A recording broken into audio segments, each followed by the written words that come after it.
and I'll give you the key. It's easy. Just keep on hopping, keep on rocking, and don't start stopping. It's everything you need just to walk the scene. And if you wanna make it better, you give it to me, I'll grace it.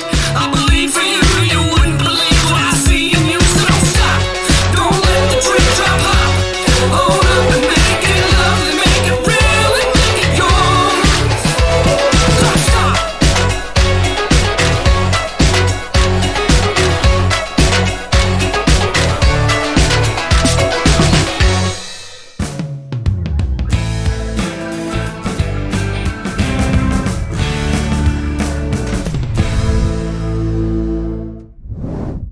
All right, Tanya, I'm super excited to have you joining me today on the podcast. You were referred to me by Elle Russ, who is one of my favorites. And she was like, listen, girl, you got to meet Tanya. She's awesome. You guys would hit it off. You are both alpha females. You can talk about all the things. And immediately it was like the universe kind of aligned and stopped for a moment because we introduced each other, or she introduced us to each other. And then you went and looked at my Instagram and you were like, oh my gosh. Yeah, we got to connect. So that was kind of how that went.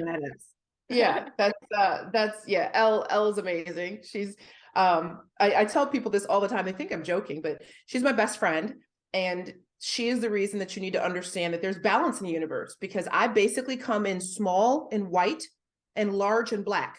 That's us. Like if if I was to say, if a man met me and he was just like, oh, if only you were like really short and blonde with startling blue eyes, I'm like, wait, I've got somebody for you. Here, she's right over here. Like this is, so it's really neat. So I'm super excited to be here with you. I definitely have to point out for any viewers that are listening, yes, if you're noticing the stark contrast in our backgrounds, we've already talked about this. We already had, she's over there coming from the dark side of the force, and that's okay. We're all right. Still very powerful. Are you my father? Is that what? Yeah, something like that. So yeah. So I got my my bright peacock colors going on here. So I'm gonna spread my feathers and serve today. So I'm super excited. I dig it. Well, before we get rambling on about everything, because I think that's where this is going to go today, can you explain to my listeners a little bit about who you are and what you do? I will, with the codicil of first, I'm going to tell them why they should give an actual F. Podcasts always want to start with this introduction. You don't care who I am. I'm not important to your universe. In about 10 minutes, I am going to be important to your universe. You're going to begin the Googling process on me. But hold on a second. Let me tell you why you want to listen, why you want to pull your car over, why you want to pretend you're taking a shower so you can lock your children out and listen to this whole thing.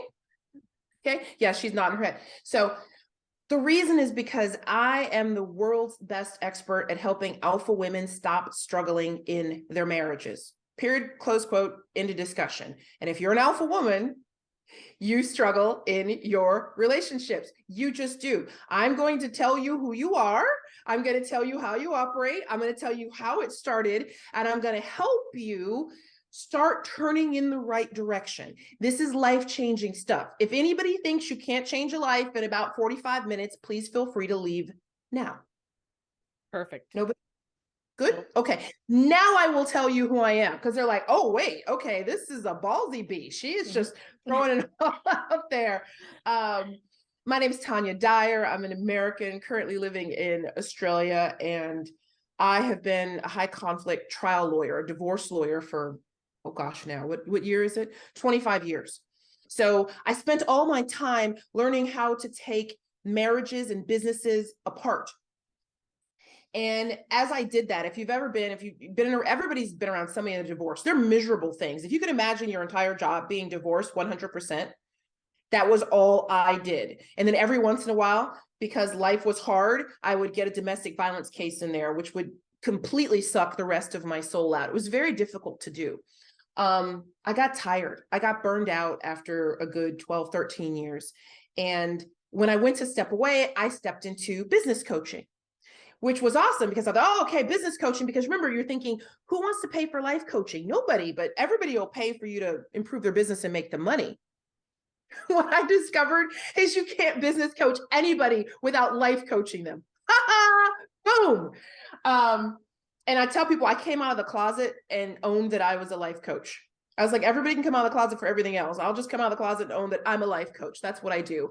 And what I learned is that my calling was to help the women who were struggling the exact way I was. Every single thing I effed up was what I was born to help other women stop doing. So that's who I am in a nutshell. So yeah, I'm working on a PhD in metaphysics. I've written several books. I've done all the things. I have some stack of credentials. None of my credentials, by the way, look like this chick over here and her like pulling down all of these awards in weightlifting, like one after the other and record after record. Mine don't look like that. I have some shit in racquetball. It's not as good. It was accidental though. It was accidental. Shut your mouth. Let's just take a momentary detour. I know y'all want me to fix your life. We're going to take a detour into Connie's shit just for a moment here. A world record, an achievement, like these things, these are not accidental. None of these things are accidental. These are intentional things. These are things that you turned yourself toward, that you held on to. You did one of them with a torn. What was torn on you? I had about 6 torn things actually. So see it. I only noticed one tear. I was all impressed because I was like, oh, she had this little torn thing. And she talking about, was it my shoulder? Was my knee? I can't remember. That's not an accident. Don't you dare call that. That is badass. That is ballsy. That is intentional. That is focused. That is deliberate. That is anything other than the word accident. So if you're a woman and you're listening and you're looking at Connie and you're looking up to her, and you should, I want you to embrace the intentionality of what you're doing and where you're going. Even if you're not looking for a stack of world records like her, whatever it is you're doing, you need to intend to do it, because that's part of the way the energies in the universe work. If you're just floating around like some little sock in a dryer, you will stick to anything. You're just like, oh, how did I get over here? Oh my goodness. And now I'll navigate that. You don't want to be reactive, because reactive is connected to fear. You want to be responsive. And responsive is, okay, I'm going to choose this. I'm going to choose that. Oh, that hurt. I'm going to do that differently. So Connie, I'm going to pat you on the back, even if you're going to resist me, which is kind of typical alpha. Well, I mean, there's a lot of facets to this, right? But I've done a lot of things. Okay. I've done a lot of things. People are like, holy shit, Connie, like, what have you not done? People always say. But the intention behind it is we can do anything we set out to do. I am not a special person by all means. I'm actually a hot mess, okay? But I am willing to take the risks and put in the work to achieve things. And a lot of times when I achieve those things, I want other people to know, be like, you could do that too, because I'm not special. I'm not a special person. So let me tell you my view on that. From a high spiritual level, because I'm a spiritual teacher. From a high spiritual level, no, you're not special and I'm not special. No. But we need to remember, when people look at us, oh, we look special as hell. We look so many of my clients accuse me of being a fairy godmother. I finally got an effing wand. We look like somebody took a wand, and this is a very nice one, by the way. Look like somebody took a wand and tapped us on the head. We look special. So from a high spiritual level, we're not special. From a regular human level, what actually makes us special is that we went for it, is that we stayed with it, is that we stuck with it, is that we opened up ourselves inside and we looked inside of ourselves to see what was blocking us, instead of looking outside of ourselves to see what's blocking you. That is what has the capacity to make you special. Anybody can do it, but most people won't. I love it. It's the truth. And I think the special part is there is a special portion to that, but I think the special part is your mindset and your ability to adapt to an environment, or I think there's a lot of brain power there. And so it may not be genetics or coordination or super speed or anything like that. I think a lot of it is your ability to work on your mindset. And that wasn't always the case for me. It was something that I learned. And once I learned it, it was a learned behavior that became this behavior that went out of control, basically. So, this is which I want. So I'll unpack this for you listeners so you can hear the golden nugget that she just gave you. This is something that you can acquire, is what she just told you. And that is life-changing, because when you look at, the Ariana Huffingtons, you look at these people and the Oprahs and all these people roaming around, and you're not born with it mostly. They acquired it. Now, what usually happens is, you mentioned faceting earlier. I love the analogy of diamonds. Diamonds are formed by just a dirty little rock of carbon under massive amounts of pressure. When you put something under pressure, it can go one of two ways. It can either crush and powder and cease to exist, or it can solidify its bonds. It can create a new structure, and it can find a way to survive and thrive around that pressure. And so that's what you're talking about. When you're talking about mindset, that's the process of not saying, I need to find an environment where there's no pressure, because there's not one. Mm-hmm. It's looking at the pressures around you and going, how do I need to adapt? How do I need to change? What facet do I need to face? It's like a sunflower. It's a heliotropic flower, which means that it turns its head toward the sun. You have to actually figure out a way to turn your head toward the sun as best you can, even when it's cloudy. Mm-hmm. That's the magic. Yeah, I'm fully aligned with all of this. I'm loving it. So, I guess let's reverse back to the origination of this conversation where you were talking about life coaching and unpacking that being the alpha female. Yes. So let me tell you, so this is good. I'm so excited because every time I speak, there's some women who've never heard me. You don't know who you are. So I'm going to tell you in the next 5 minutes, you're going to go, oh, your eyelashes are going to hit your eyebrows. Alpha women are best described by the word TOO, two, because you're too extreme, too bold, too beautiful, too brassy, too brilliant, too loud, too aggressive, too opinionated, too strong, too pushy, too bitchy, too something. We appear so extreme to other people. Now, the trick is that while they don't like that, they love all these other aspects about us, because we are master planners. We are master controllers. We are very good at manipulating our external environment and people and plans and things to basically force things to work. It's our mercenary skill, and that's what we sell. And we sell that to get our love and affection. That's what we trade. Mm-hmm. So literally, you're the person in your company. You could be in division A. They'll pull your ass out of division A and put you in division B when there's a fire. You don't even belong there. And in 40 minutes, you're already up. Got the spreadsheets organized. We've got a meeting call. We got this all set. We'll figure this all out. So you pop into situations. If you're familiar with a nuclear factory, your cambium rod. A nuclear factory has their little nuclear reaction. They don't want it to get out of control. So they have these wands, these magic wands that they put into a situation, because they absorb everybody else's shit. They absorb all the extra energy to keep the thing in control. So we're the cambium rod that's inserted into most reactions that are out of control. Where does this come from? It comes from your childhood. Usually around the age of 5. It's your origin story. Something happened in your family of origin that destroyed trust. You learned that you were on your own. You usually became a little adult. You usually started taking care of the adults, taking care of the other children. You started managing. You usually didn't have that full childhood experience. You were this little person that was already internally responsible. But you've learned that the people who are supposed to love you don't really. They don't give you that sense of trust. They don't give you the protection and provision that you're supposed to have. So you learn that it's you against the world and you on your own. So your defense mechanism, I'm peeling away a lot of layers for you, Angel, but your defense mechanism is to become impervious, strong, get that big bicep up there. You were like, nothing can handle me. Oh, I can do it all. I can take it. And do you need anything? I don't need anything. I can do it on my own. But you can't. And Connie said something brilliant. I usually describe it this way: as alphas appear very put together and strong on the outside, mm-hmm. but you're a hot mess on the inside, baby. Mm-hmm.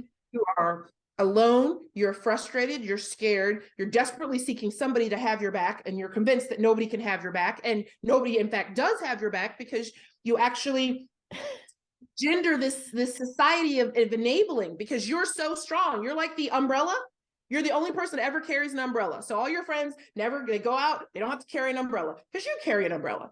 You go dancing, you're holding all the fucking purses. You're the person that's always in charge. And then when they have an emergency, they're just like, mama, mama. They're whatever your name is. They're right under you. And when you have an emergency, crickets. It's like, because you're the only strong one in the circle. Yeah. This is why you struggle in your relationships. You take all of this hot package of mess, and then you meet a man. And I'll give you guys my book. You have to have a little mini book that will explain your life to you in about 25 minutes, called the alpha, the life cycle of alphas. It's your origins, but you'll learn that there's 3 cycles. And in your 20s, up to your 20s, you fight. You're fighting with men, you're fighting with everybody, and you get fucking tired. And in your late 20s, early 30s, you enter the control cycle. See how she smiled? See, I said control. She couldn't help it. She was trying to hold it. You were trying to hold it out of your brain. You're like, not gonna. Not me. It's like better than chocolate, almost as good as really good sex. It's control, because it makes us feel. You have to take control, because remember, you don't trust. Nobody protects you. Nobody takes care of you. So when you're afraid, definition of an alpha is when something happens that's scary, you step forward. You attract. Your mate is the beta male. Guess what? He's your emotional opposite. When something scary happens, he steps back. Laid back, cool, unflappable, doesn't really care. It'll be okay. Don't really worry about it. Why are you so upset, honey? I don't think it'll happen. Why are you? And you want to just punch him in the face. Just punch him in the face. But that's what I do. I'm a specialist in alpha beta relationships. And these relationships are intentional. Remember, I talked about intentional? The universe, whether you use God, the universe, purple lotus, I don't really care. It's all the same energy. It's intentional that the 2 of y'all were put together, because he actually needs to learn to become more alpha. The natural masculine alpha, and you need to learn to be less alpha. You need to be less out in the front with a sword and a pike and a helmet on. You need to not go outside in the dark when there's a scary noise. Stop it. Just stop it. There's a noise. I'm going. No, you're not. What? Oh, this is awesome. This universe of us begins to take shape when you realize, oh my goodness, remember, you're cruising along and you're just like, I have no needs. I'm super strong. I'm really happy and everything is great. And you meet a guy and he's just like, you don't have any needs? You're like, no, I'm totally independent. He's thinking, this is fantastic because I have absolutely no ability to meet emotional needs. Wow, I don't really think I want to support anybody. Why? Because this guy had an alpha mother. Beta males come from alpha mothers. By the way, if you have kids, lean back, you're ready for it. Don't drive, just pause at the light. You're breaking your boys. I'm sorry, not sorry. Breaking the boys, making them soft. Because you overfunction. You step into all crises. So your boy doesn't learn how to do that. In fact, he learns it's appropriate for a woman to do it. Is anybody beginning to have some connections click in their head? You got a man who does not act manly because he learned that it was the woman's job. So he could just be laid back. These guys, by the way, become extremely passive aggressive, which really makes you want to punch them in the face because they don't do confrontation. They don't do emotions. They didn't learn how to do them. Remember, their mom, which was an alpha, did what you do, which is suppress all of your emotions and feelings. When you said, hi, I have no needs, you're lying. You're lying. You lie to yourself. You lie to everybody. That's fine. You're not just fine. You're a hot mess. He marries you. You get him to marry you because he thinks he's got the jackpot. And you think, oh, he lets me be myself. So usually in 5 to 7 years. That's about the time for where things get really, really stressed. You've been pulling on him so hard and he's been resisting because you chase him, he runs. You chase him harder, he runs harder. He shuts down, he doesn't talk. Then you lose the polarity in the sex. The sex comes off the wheels. Now you don't have even that intimacy. Your opinion on how to raise children is polar opposite because he's kind of hands off. It'll be fine. Don't worry about it. It'll be all like this. And you're just like, what the actual F? Get in there. Get in there. we can't let this happen. We got to make this happen. We got to prevent this. We got to plan this. You want to plan it all out. And he's just like, oh, plan it all out. Let's just go with the flow. Which is like a curse word. Like I could sit here and drop F-bombs all day long. It would not bother you. If I said, let's just not plan anything for the children's next 3 years, you'd be like, you bitch. You'd be like, I'm so offended. Connie, you had the worst guest on ever. I would lose my shit. There's no lie about that. So you can watch Connie's face. Like I should take you with me. I'll just be speaking. And then instead of a sign language interpreter, I would just have Connie's face because you have such a beautiful, expressive face. Because you're just like, you're hitting all of the notes. I did not prep her.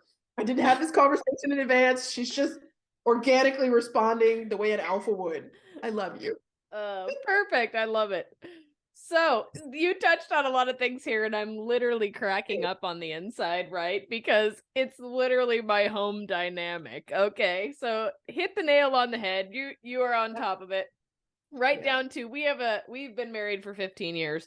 We have a 16-year-old, and the 16-year-old won't follow the dress code at school and gets written up for it constantly. And he wants to get his driver's license. And I'm like, okay, well, it becomes a comedy because here we have, I'm like, hey, I need you to wear your uniform to school today. And he goes, well, the only teacher that really cares is Mr. So-and-so. And I said, well, it doesn't matter. I said, there's a speed limit on the roadway and you have to follow that speed limit, whether you're getting pulled over or not. I said, whether someone's looking or not. Yeah. So so his dad is like, well, you don't need to bring it up and be so mean about it. I was like, well, no, you're not going to drive until you can follow the rules, because if you can't follow basic rules, such as following a dress code, then what in the hell are you going to be doing when you're out driving?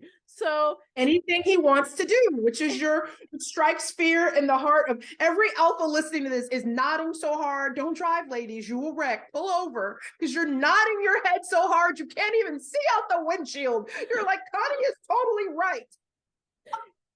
And it's just this never-ending thing, right? Where it's like, okay, well, this needs to happen this way, and this is how this is going to go. And no, he's not driving one of my vehicles until he can at least wear some of his dress code to school. I feel like that's logical. The beta on the other side doesn't. So, and that's where this gets to be a difficult, conversation. Because you also get into attachment styles where you get people who are avoidant. What's funny is that it's all truth is universal. That's why the same truths run through all religions. Everybody just has a different word for this, that, or the other thing. So, I came to my system and how I explain things and view life, the alpha and the beta, completely from my life. If you looked at any type of attachment work where they talk about attachment styles being anxious attachment, avoidant attachment, it's going to be similar. When you look at boundary issues, when you look at narcissists and codependence, it's going to be similar things. One of the things that they're responding to is you're telling them what to do, and they're going to resist that. Because there's this in the beta, there's this don't control me, because remember, they had the alpha mom. They are absolutely resistant to control. So for your boy, I wouldn't actually make it a discussion. I'd be like, so you have options. You can do whatever you want to do. You cannot wear your uniform. And here are the things that happen when you don't wear your uniform. And you can wear your uniform. And here are the things that happen when you do wear your uniform. Which one do you want to do? That's it. Take all of we as an alpha, you're perfect for this, but we're going to get triggered by this because this offends the fuck out of our sense of order and responsibility. Alphas are primed for responsibility. We have all of ours plus all of everybody else's. Everybody. That homeless guy, like on the street somewhere at 5th and Main, we're just like, pick up a little responsibility from him. We take all of it. So you're sitting here, and because you're a planner, you're projecting forward, you're looking at his character, you're going, oh, this child's not going to make it. He's going to become one of those soft, fluffy little people that can't fucking follow the rules. He's going to get fired from all of his jobs and try to live at home. Like for instance, that's a conversation you need to have. If you don't want him living at home, you need to have the conversation. This is how this works. Here are your choices. If not living at home isn't a choice, then you just need to present the choices and he needs to choose. If living at home is an option, but he then has to have an even harder set of rules because I don't want your adult ass in my home, then you need to tell him those too. But he gets to choose.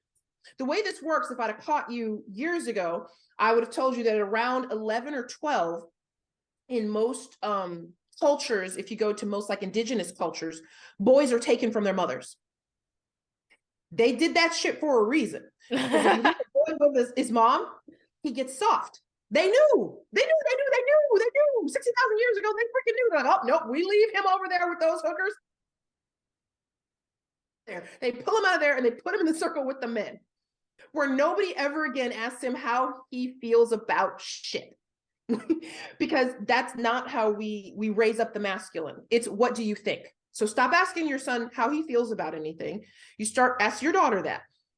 If you have a daughter, you're turning her into an alpha, by the way. Just saying. And y'all will fight like cats and dogs. That's not weird. But anyway, your son, it's just I don't have a vote in this. If these are your options, if you want to drive, then you can pick this option. If you don't want to drive, then you can pick this option. It's completely up to you. And I'm not. And it's hard because you're taking a step back and you're making yourself more impartial, and you're not taking his refusal personally. His refusal is him trying to assert his autonomy. And his father is backing him because as a beta, he feels squished by you too. So this is him trying to protect his son from the same thing that happened to him with his mother, and it's happened to him with his wife. So it's hard to get them on board. So I promise you, there's alphas right now wrecking cars. Ladies, I told you to pull over. I told you this was life-changing stuff. I said, don't try to drive. Just pull over, listen to the podcast. You want to take notes, But do you see how that dynamic, it's like, you can pick, because in the end, you cannot change him. And this is the hardest thing for us. We can't change our men directly. There is no such thing. What you can do is you can invite him into a different space by changing you. So right now, what's going on is you are leaned forward with, all right, buddy, this is some bullshit. We're not doing it this way. I need you in your feminine. I need you to lean back and go, well, driving a car is a big responsibility. And the way I see it is, if you can't voluntarily follow the rules and all the time, then that makes me feel uncomfortable with you driving. So you don't have to wear the uniform, but you also don't have to drive. And you certainly would never drive my car. And if you get into a situation where you suddenly need to go somewhere and I'm not available, or it's inconvenient to me, I will say no. I will not interrupt my podcast preparation because you suddenly need to be driven somewhere because you don't have the ability to drive because of your choices. So if you choose to make yourself unable to drive, I will not pick up that slack for you. Girl, you know what I'm saying? I'm saying, you're saying you discovered you're a life coach. I think you should just be giving parenting advice. Honestly, you spit that out, didn't even have to think about it. Whereas I get asked a question and I'm like, oh, I got to think about that.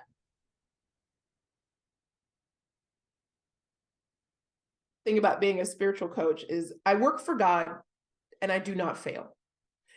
If I come for an alpha, she's safe. That's my company, is the art of self-rescue. And so the first thing we do is we rescue you.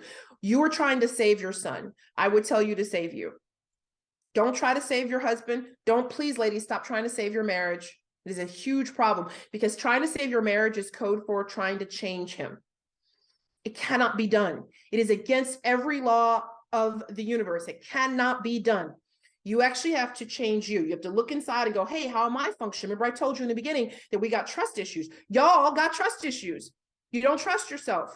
Even if you express a connection to God or higher power, source, universe, or nature, you don't even trust it. Alphas tell God what to do. I know. I've done that. I've had those conversations. I was explaining to God how it was going to be. telling God how I needed my love to show up. I needed this point. I needed it from this person. I need this person to do this and this. And we are the general managers of the universe. And I need you to resign. And then you will discover that the universe not only runs without you, it runs better. It runs better. And you're less crunchy. You're not crunchy all the time because you're not walking around with this list of all the stuff everybody has to do and they're not effing doing it. So part of it is your child's just, and it's true also of the teen years, they're just that rebellion thing. It's like, you give him nothing to rebel against. You just have choices. Pick. Right. You're intelligent. Your husband's intelligent. So your child's intelligent. So eventually he'll just start picking choices that work for his outcomes. And this is what he has to do as an adult too. It's like, oh, if I want to keep my job and be able to pay my rent and not be homeless, I have to show up on time. There. So how do we as alpha females begin to take that step back and let other people take control? Because there is this, I know this is a fun one, because there is that point, right, where we've all tried it. We take that step back and the shit hits the fan. So then you're like, oh, excuse my French. Oh, fuck. Never mind. I shouldn't have expected anybody to do anything. Let's just take the wheel again, like, and bombs. Ladies, I don't have any sleeves, but I am pushing them up. Now we're talking. I've opened up Connie's zip bombs. Okay, so here we go. This is a perfect question. Like I said, I can't script this stuff. If I'd have scripted it, she wouldn't even be doing it this naturally. Here's what happens. So you hear somebody on a podcast like me say, alphas lean back.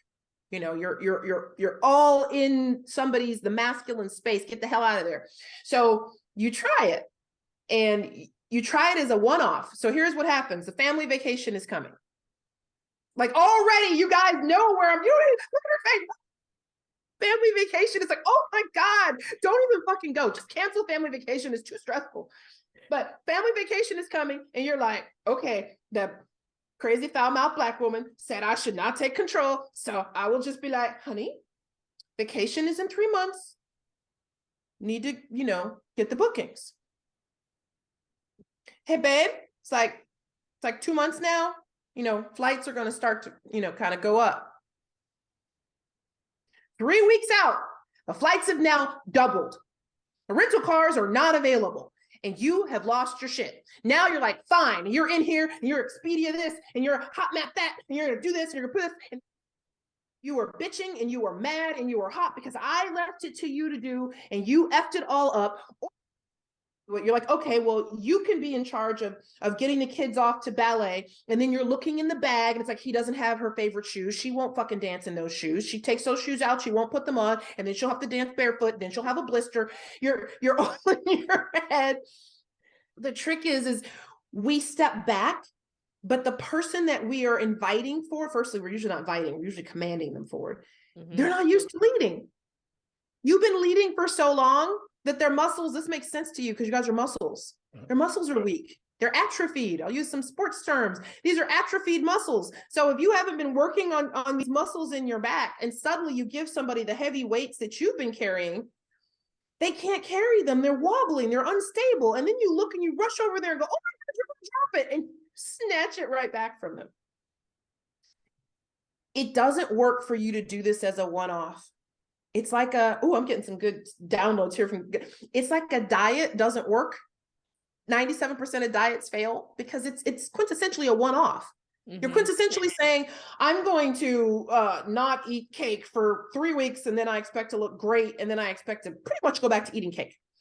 You can't create that environment. You actually have to figure out, well, what is it that I can do that I can actually step back on? And you have to deal with the fear that causes, because if you don't, you'll control, because control always comes where there is fear. So for instance, I'm in Australia right now. It's a nice day outside. It's summer here.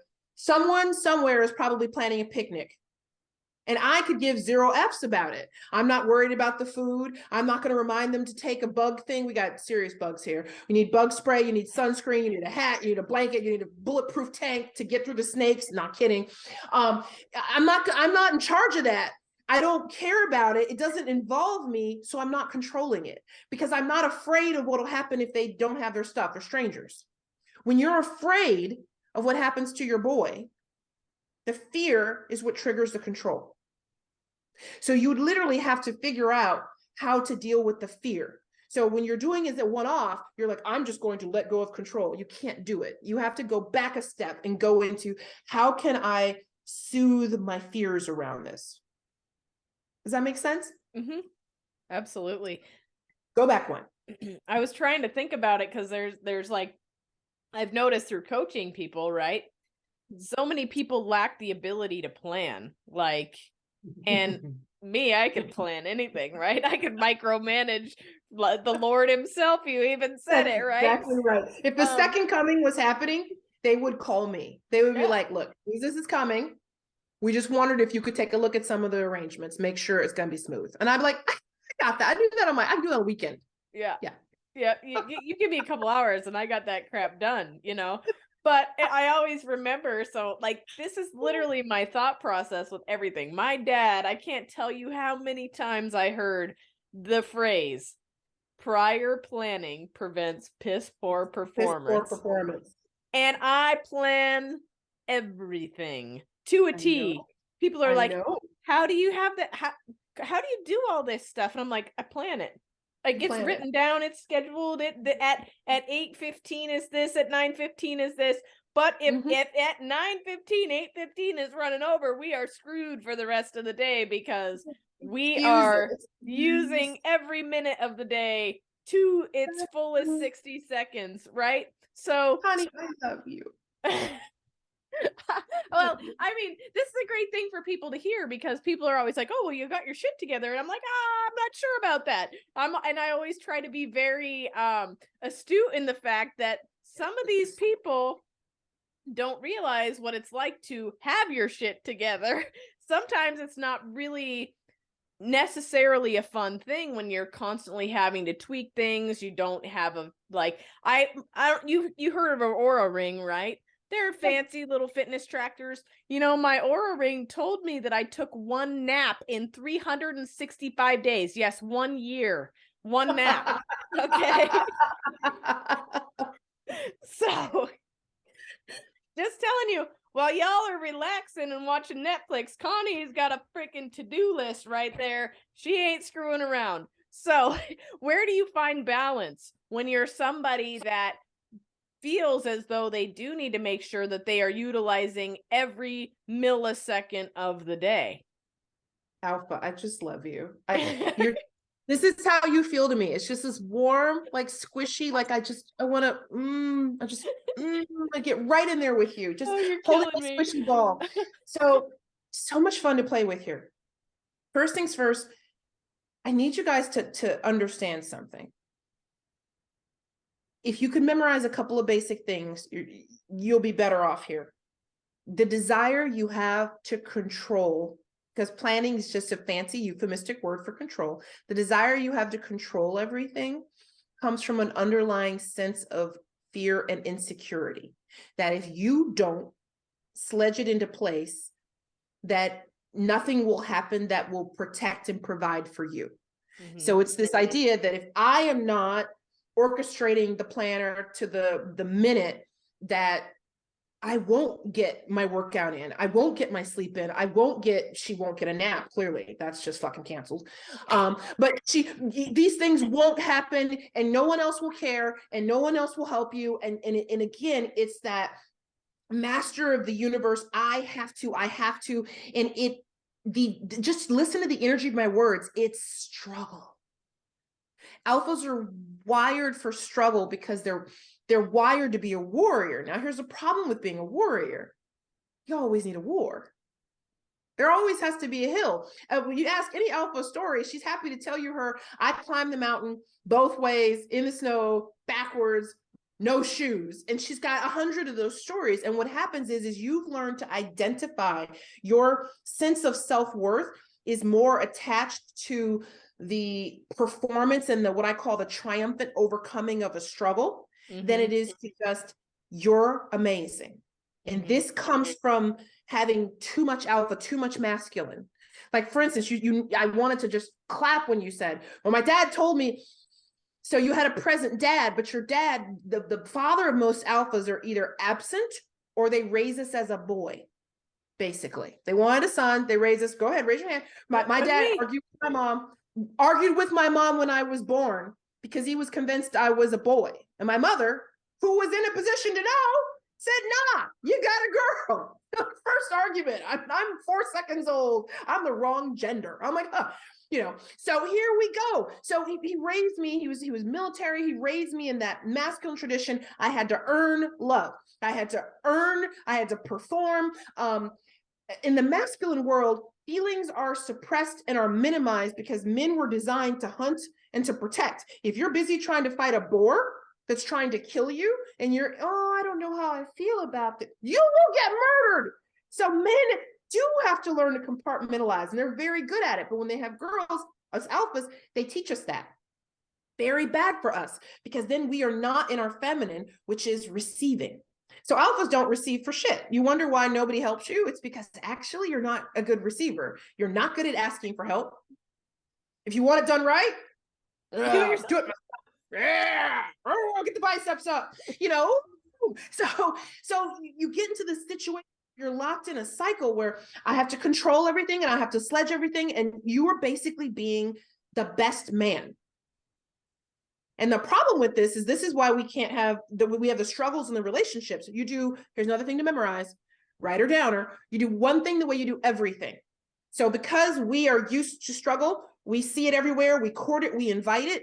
We have struggle in your health. So your health journey is going to be a struggle. You're going to have it in your finances. You're going to have it in your marriage. You're going to have it with your children. You're going to have it in your work. You're going to have it with your family. It's everywhere. You feel surrounded. And because you feel surrounded, you feel afraid. And because you feel afraid, you control.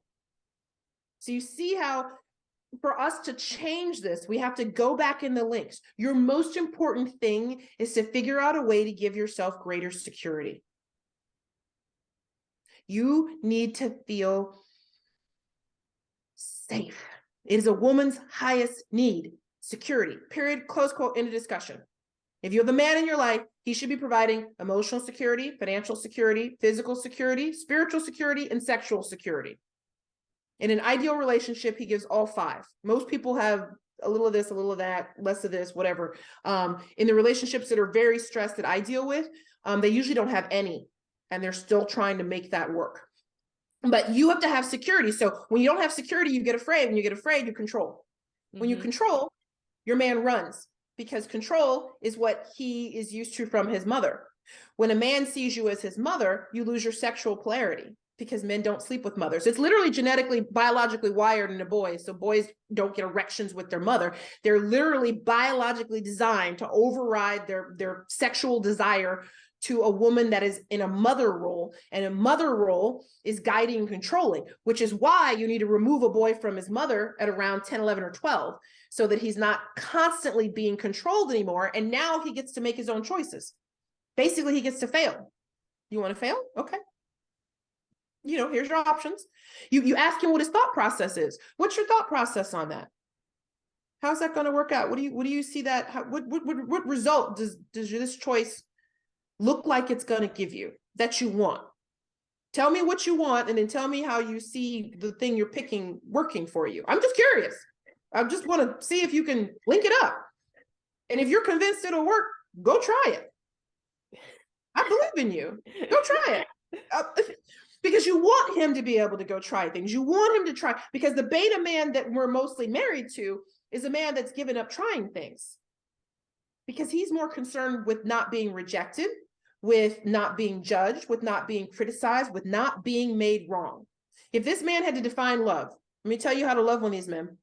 You won't like it, but it's for you to have no needs, to ask for nothing, and to never make them wrong. Or my husband's mother. Just, that was her. That was from that generation. She had needs, but she, as an alpha, she pretended she didn't have them and didn't show them to anybody. She didn't ask for anything because that would be intrusive, and she didn't felt like she deserved it. And she never made anybody wrong. These men under her care couldn't do anything wrong. When you love a man like that, when a mother, don't do that. If you're a mother, fucking stop doing that. If you're loving your male child like this, you're screwing him up. Stop giving him everything. Stop it.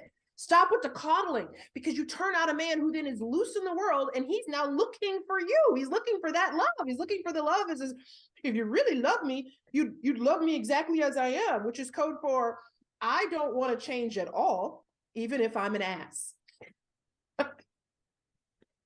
Oh, this is great. Okay, so I've got so many directions I could actually go with this. So Pull a thread, pull a magic thread. You don't have a wand. I'm sorry. Yeah. Actually, I got like 5 of them. My daughter's obsessed. So, I mean, if we both want to, flip some wands around, I go find one. But but there's so many things to unpack here.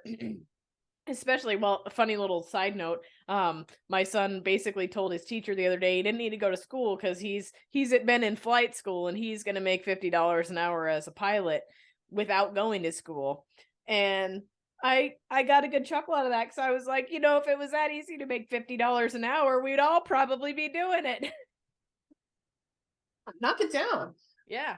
Like, hey, sign me up. Yeah. So anyway, I thought that was funny, but so as alpha females, what is a good balance? I mean, because there's got to be a balance out there of people that are, because you also see people, and I tell my husband this all the time. I call them, you're going to laugh at this. This is my new term. I'm sure you're going to adopt it. Are you ready? I call these people mushrooms because they're happy just sitting around growing on a tree and not doing anything with their life. In the dirt and in the dark. That's what they are. Right. They're in the dirt and they're in the dark. And I'm like, I literally call these people mushrooms, and it's sad because I have family members that they're raising children that are mushrooms that don't have wants and needs. They don't have a desire to be better. And that is a scary thing as well, because being complacent in life is also a direction that can be very dangerous. Yeah. So I'll keep myself concise to your mushrooms. So I'll tell you my term for mushrooms. Mine is consumers. There's 2 different people in the world. If you're aware of the 80-20 rule, Pareto's principle, everything kind of breaks into 80% of something, 20% of another. 20% of the world are producers. 80% of the world are consumers. Those are your mushrooms. Consumers move about pain. They're motivated more by pain than gain. So if you want to sell something to one of your mushrooms or one of the consumers, you say, "Oh, it hurts so bad, but if you use new pill away, it'll stop the pain." If you're selling to a producer, we're more concerned about growth. We're more concerned about we're going somewhere, we're building something, and we have a vision. So here is my big $1 million advice.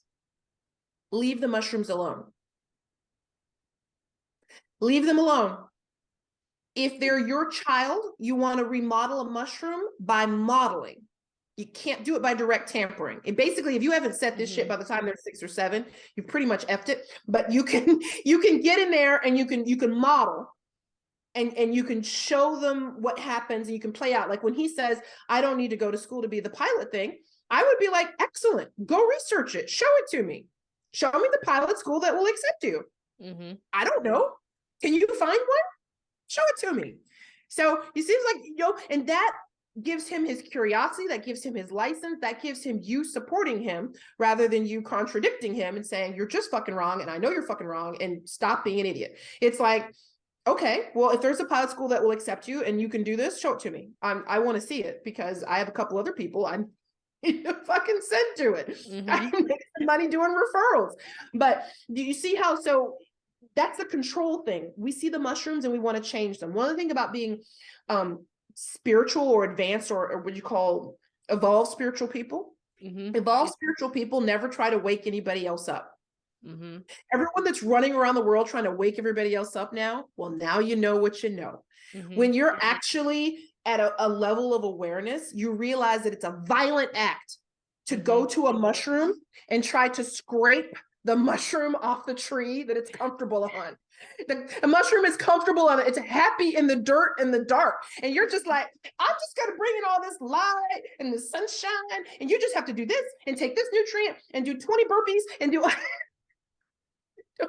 They don't want to. Yeah. And that's a really difficult thing, right? Because sometimes being a mushroom's not good in any sense, right? And you see this all the time. You see it in I mean, we're kind of going to be diving down a rabbit hole here, but you see this all the time in like health, the cases of health, right? We have, you know, They die. They die. That's just the flat of it. And everybody, as you get older, you have to look at people, and some people you have to let go, because you can't be the only boat rowing upstream all the time. Because I used to tell people, it's like, I can't care more about your health than you. That's a problem. So ladies, if you're single, please don't marry a man that, and I don't know what it is, it's very, very masculine. Men don't care about their health. Not all of them, but they don't want to go to a doctor, don't want to get anything investigated. There's so many men here in Australia. There's 3 very prominent men that just died of heart issues. And the men that lived were like, oh, I went because my wife forced me. It's like, what are you, 2? You're like, you're 2 years old that you don't want to take care of yourself. Stay away from mushrooms. Like, I promise you, stay away from mushrooms. Don't choose them as friends. Don't adopt them, because one of the other traits you learn in my book is the little mini book I'll give you guys. Alphas are rescuers, and the rescuing is a subconscious desire for somebody to rescue us. So newsflash, no one is coming for you. You have to do this yourself. That's why my company is the art of self-rescue. It's not the art of man you married will come rescue you. It's not the art of black lady in Australia will come rescue. It's the art of self-rescue. So if there's a mushroom, leave it there. Do not dig it up. They have a huge, in fact, their root structures actually are quite complicated. I think it's called mycelium, and they can go for miles. There are mushrooms that have like miles wide roots. It's crazy. Leave the mushrooms alone. Just you put on your shirt, say no to mushrooms. Hashtag fuck a mushroom, because no, you are distracting yourself. I call it the noble distraction. You're distracting yourself from where you're supposed to go in your life by trying to rescue all the mushrooms. Because while you're dealing with mushrooms, are you writing your book? Are you finishing your schooling? Are you lifting? Are you doing your competition? Are you feeding yourself right? Are you doing your sleep? Are you taking more than 1 nap a year? No. I love this because it's a huge thing, especially in coaching. And you, as another alpha female, know this. Why did you get into helping people? Because you want to help everybody. You want to help every person that walks the earth. You see Betty over here and you see Betty's mistakes, and you're like, dang, Betty, I want to help you out. I have the answers for you. I can help you. So you guys, it's like volleyball, like my high school, it was a really small high school, but they had a top volleyball team. And, the setter would just get in with a boom, perfect set, and just come in, that smack, and I'm just going to come in and just smack. It's like, what I had to learn as a coach is I literally can coach anyone. I have coached celebrities. I have some non-disclosure agreements that would make you cry. I have coached some amazing people that make $60-70 million a year, all the way down to, I had a girl who drove an Uber so she could afford me back in the day, So the trick is that, think of yourself in a boat, and I'm the coach, and you're the person you're coaching, and you're rowing your boat, and there's all sorts of people in the water in various stages of drowning. What I had to learn was that when I went after the people who weren't trying to swim, pulling them in my boat would almost tip my boat over. So I've got Connie in my boat, and Connie's doing good. Connie's listening, and Connie's trying, and Connie's applying. And then I pick up Connie too, and we're doing it, and we're going. And then we see Wendy, and Wendy's ass is just fucking sinking. Wendy's just like, and I'm like, oh, I can save Wendy because I know what's wrong with her. I know what she needs. She needs to change. I know how she can make it all work. And here I am leaning off the side of the shipping. Now Connie 1 and 2 are in danger, because I'm leaning too far out. I am out of my lane. Do not do this. One of the hugest things in my life I learned was to stop trying to save people that don't fucking want my help. I tell people, I don't convince anybody. My private coaching is 5 and 6 figures, and it's guaranteed because I don't fail. And I don't convince anybody. If somebody doesn't want to pay me that, they can feel free for their life to fail. But I had to get to that spot. I had to really get to that spot. And for me, it was about faith that the universe would send somebody else to Wendy. When I roll past a Wendy, I am not dooming her to drown. There is somebody, I've decided, there's a Tanya that does Wendy's. I am not the windy Tanya. There's a Tanya that does windies, and the universe will send her. And hopefully that hooker will get in the boat at that point. But she can't be in my Connie boat. She cannot be in my Connie boat, because Connie boat is for people who are waving, they were kicking, they were treading water, they found a little piece of wood, they signaled, they're doing semaphore, they're doing all the stuff. And I get over there and I pull them in and I dry them off and I love them up and I show them how to fucking shine. If you're a coach, please hear me. You will make, and I learned this as a baby lawyer, by the way, you make money on the cases you don't take. You make money on the cases when you learn that someone's sitting in front of you, you're like, oh yeah, no. Oh yeah, nah, no, you're not mine. Just put them back in the water. Leave them, bless them, leave them with a blessing. Just energetically imagine the Connie, windy Connie, coming for them. Just row right by them, Connie. Just row right by, because you just want your people in your boat.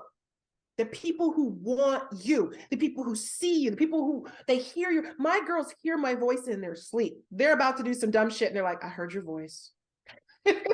They're like, I heard you in my head. I'm like, I occupy space in their head. Your people hear you the same way. You only want those people in your life, in your boat. Everybody else, do not believe that they're going to drown and fail and their life is going to end. We're all immortal. Our souls are eternal. They'll be fine. I love this. There's so many pearls here. We can't even fit a freaking whole podcast into an hour because of the pearls my that you podcast have. always run over. Geez, I mean, you should have warned me. No, it's totally fine. I have extra time and I'm here for it 100%. But believe it or not, yes, did I just say that? I said I have extra time. Why? Because the planner in me made sure that I had enough time in case I run over. Yeah. Yeah. Or how about your husband? Let's just dive into this a little further. How about your husband wants to go to the freeway, but he backtracks like a half a mile to get on the freeway a different way when you could save 5 minutes by not backtracking a half a mile and going east instead of west. I mean, I'm just saying, these are all things we deal with. So these are the lovely ones. Those are easy. I like those. Those are practice ones. If an alpha wants to practice, start practicing on that. Like, for instance, last night my husband was cooking. And these are things a woman would know. I have teal as my accent color. Obviously, I have colors, right? So I have these beautiful teal towels that hang on my stove. These are not the towels that you put inside the oven to pull a greasy potato meat sauce thing in and out of the oven. These are not those. I have oven mitts for that. You can get them dirty. These are not. And I looked at that and I went, yeah, nah. I just let him use the towels, because it would have been, now every woman would have been like, it would have been perfectly legitimate, Tanya. You didn't want him to stain your towel. So I let it go on for the whole night. In the very last moment, I was like, let me just put a paper towel in the vicinity, see if that, kind of mop up some of the grease spillage and wipe it off the handle so he stops touching it with my beautiful towels. But those are ways to practice, little tiny ways to practice. And it's hard because I was like, oh, those are my favorite towels. I have done this exact exercise, honestly. Like, okay, you want to take that extra 5 minutes, then go for it. And I sit there and I'm like, tap my fingers, grind my teeth a little bit. There you go. The trick is to get yourself where you're like, that's not the hill I want to die on. These are our emotional opposites are so trapped in that they need. It's hard because you're competing for the same thing. You're actually both competing for safety, which is why things are weird, because a man in his beta is looking for safety. And a woman, remember, her highest need is safety. A man's highest need, by the way, is respect. He's not aligned with that. In his beta, in his feminine, in his avoidant, he's aligned with safety. So he's trying constantly to protect himself. So that's where there's real conflict in the marriage, because you guys are competing for the same safety. So anytime you can give him space, you can give him respect. So look at what he's doing. So look for your son. This is important for your son. You want to look at what he's doing. You want to say, hey, I really respect what you did there. You really did a great job there. You want to give him those words that tell him that you respect who he is as a person, as a man, and the autonomous choices that he's picking. And if you have to correct him, you be careful, say, I don't want to disrespect you, but this is not something that we do in this house. So he knows that I'm not disrespecting you, but I need to tell you, this is not something that we do in this house. Mm-hmm. It's super important. They're fragile. Remember, men are actually more fragile than women, especially you, because remember, you're the alpha. You're the one in all your armor and stuff. And then he's all kind of exposed and kind of, once again, I bring out my squishy ball. He's kind of squishy. If you are always being the better male, there's no space for him to step into it. Yeah. So I guess we could go on for days on things that could actually be beneficial to the alpha male or the alpha female. I'm sorry. But I guess if you were going to leave us alpha females, now that we're parked on the side of the road, a huge word of advice and maybe some actionable steps to take towards that word of advice, what would that be? So you want to memorize 3 words. This is a mantra for you. Struggle is suspicious. Struggle is suspicious. If you're struggling with something, I want you to stop, pull yourself back for a pause and go, okay, what's going on here? And then look at it. Was it my choice? So for instance, you chose to work with the person on your team that was going to be a guaranteed struggle. So did the struggle come at a choice level? Is the struggle coming from how you're approaching it? You have a child that's just a messy child and you just really, really want them to be, buttoned down, army neat. Ooh, got one there. So, because some people they're just less contained. It really is their nature. They don't contain well. So you got to ask yourself, why am I struggling here? What am I trying to gain? Because what I want you to understand is that the way the universe is set up, anything you're supposed to be doing actually won't be a struggle. When you've got struggle in it, it's because you've added it or you've sought it or you're generating it by something going on inside of you. So struggle is suspicious. If you're in your relationships and you're struggling, I need you to stop and I need you to be looking at your choices. Look at the choice of who you married. Look at how you're communicating. Look at what you're demanding. Look at your expectations. A lot of times, like I said, we just have expectations that are completely unreasonable given the facts on the ground. And we can see it in a business. We know, oh, Mary just can't do that. We don't assign her that because she can't do it. But you get home and you can't see it in your child. And accept it, because love is acceptance. It's allowing. That's how they are. And I love them around that and take away my struggle, because that is going to take you out of a place of fear, which lessens your control. I love that. Well, if my listeners want to look more into you and what you do, you mentioned you have a little book that they can read. Where do they find you and how do they access that book? You want to go to artofselfrescue.com/origins with an S. artofselfrescue.com/origins with an S. That will get you the alpha life cycles so you can learn your origins and figure that out. Follow my blog. I give away free advice every single week. I just coach people on my blog. If people were smart, they would just go back and start reading my blog from 5 or 6 years ago and just go through it and self-coach themselves. I'll have a book coming out at some point when I finish it that will be really helpful for people that are struggling. And it's how leaving can actually save your marriage. How leaving your marriage can save your marriage. That is going to be the bomb diggity. And eventually at some point when I feel motivated, I'm going to do a course, because I want my alphas that can't afford me to be able to have this information. I can't die with this information in me. I do a lot of that too. It's funny because I'm like, okay, well, if they can't just come to me and pay, then here's some resources that are inexpensive, right? Put it out there. Yeah. The world needs you, Connie. The world needs you, Connie. Your children need you. I want you to know I see you. You're beautiful. You're doing a great job. You deserve to have a tribe of women that follow you, and you're just going to keep getting better and better. Well, you are amazing. And if you do write that book, I think if there's an audio version, you need to narrate it yourself, because you're so powerful, girl. So this is awesome. And I really appreciate you coming on the show, and I'll put all your links in the show notes, and we'll have to do it again soon, because I feel like there's a whole lot of things that we can talk about. There are threads that we didn't pull. So you can ask your listeners to write in on the threads that didn't get followed up. They're like, finish that one, and then we can resume at some point. I love it. That's awesome. Well, thank you so much. You're welcome. Thank you, Donna.